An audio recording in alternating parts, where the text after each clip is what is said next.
کسی ملک پر ایک بادشاہ حکومت کرتا تھا۔ وہ اپنی رعایا میں ہر عدل عزیز تھا۔ اس کے ملک کا ہر خاص و عام خوش تھا۔ اس کا وزیر بھی اچھا تھا۔ بادشاہ صبح اللہ کے نام لے کر اٹھتا اور اپنی عوام کی بھلائی کے کاموں میں لگ جاتا۔ زندگی یوں ہی گزر رہی تھی کہ کسی دشمن ملک نے حملہ کر دیا۔ بدقسمتی سے بادشاہ کو شکست کا سامنا کرنا پڑا اور بادشاہ کو قید میں ڈال دیا گیا۔ آہستہ آہستہ حالات پھر سے معمول پر آنے لگے۔ آنے والا بادشاہ بھی رعایا کا دل جیتنے میں لگ گیا۔ زندگی پھر سے رواں دواں ہوگی۔ مگر قید میں بند بادشاہ بھی سوچنے میں لگ گیا، آخر اسے کس غلطی کی سزا مل رہی ہے۔ بادشاہ قید خانے میں بھی اللہ کا شکر ادا کر رہا تھا۔ اس کا کھانا بھی وقت پر پہنچ جاتا، لیکن جب دوپہر کے کھانے کا وقت ہوتا تو اس کو شاہی کھانے کی خوشبو آنے لگتی۔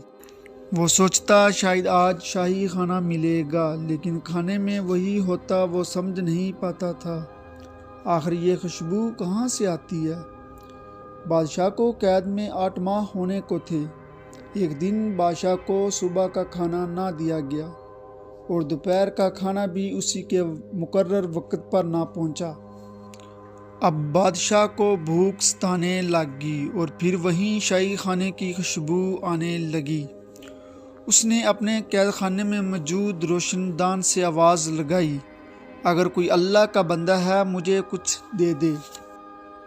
تو کسی نے کپڑے میں کھانا باندھ کر اندر پھینک دیا۔ جب بادشاہ نے کپڑا کھولا تو اس کو تعجب ہوا، یہ تو وہی شاہی چاول ہے جس کی خوشبو آتی تھی۔ بادشاہ نے فوراً پوچھا آواز دے کر، باہر سے آواز آتی ہے، میں ایک فقیر ہوں، روز بھیک مانگنے کے لیے یہاں بیٹھتا ہوں۔ یہ سن کر بادشاہ کو حیرانگی ہوئی، ایک فقیر کے پاس شاہی چاول کیسے ہو سکتے ہیں؟ بادشاہ نے فقیر سے پوچھا۔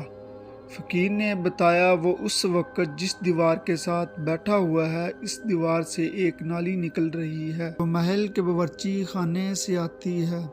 وہ روز جب یہاں سے آتا ہے اس نالی کے آگے کپڑا باندھ دیتا ہے، جس کی وجہ سے بہہ کر آنے والا کھانا اس کپڑے میں ٹھہر جاتا ہے۔ پھر وہ اس چاول کو گھر لے جاتا ہے اور اسی میں سے چاول کو سکھا کر جمع کر لیتا ہے، اور اسی طرح اس نے کافی چاول جمع کر لیے ہیں۔ مگر اب وہ مزید کھانا جمع نہیں کر پا رہا، کیونکہ یہ کھانا تو اس نے پہلے حکمران کے دور میں جمع کیا تھا۔ اور اس نے بڑے افسوس کے ساتھ بتایا، شاید اب کا بادشاہ اپنے ملازموں کو کھانا نہیں پھینکنے دیتا ہوگا۔ یہ سنتے ہی بادشاہ سمجھ گیا، آخر اس کو کس کی سزا مل رہی ہے۔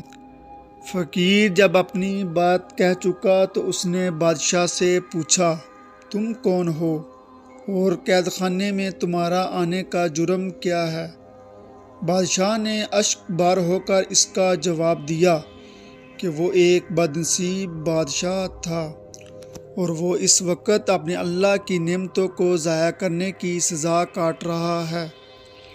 اللہ کی نعمت صرف اناج ہی نہیں، بلکہ وہ ہر چیز ہے جس کے استعمال سے ہمیں سکون فراہم ہوتا ہے۔ پانی، مکان، یہ سب ہمارے اللہ کی نعمت ہے۔ جو چیز آپ کے استعمال کے قابل نہ ہو وہ اپنے کسی ضرورت مند بھائی کو دے دیا کرو۔ جیسا کہ آپ لوگ جانتے ہیں ہمارے ملک میں بہت سے بحران ہیں، جس میں کھانے کا بحران سر فہرست ہے۔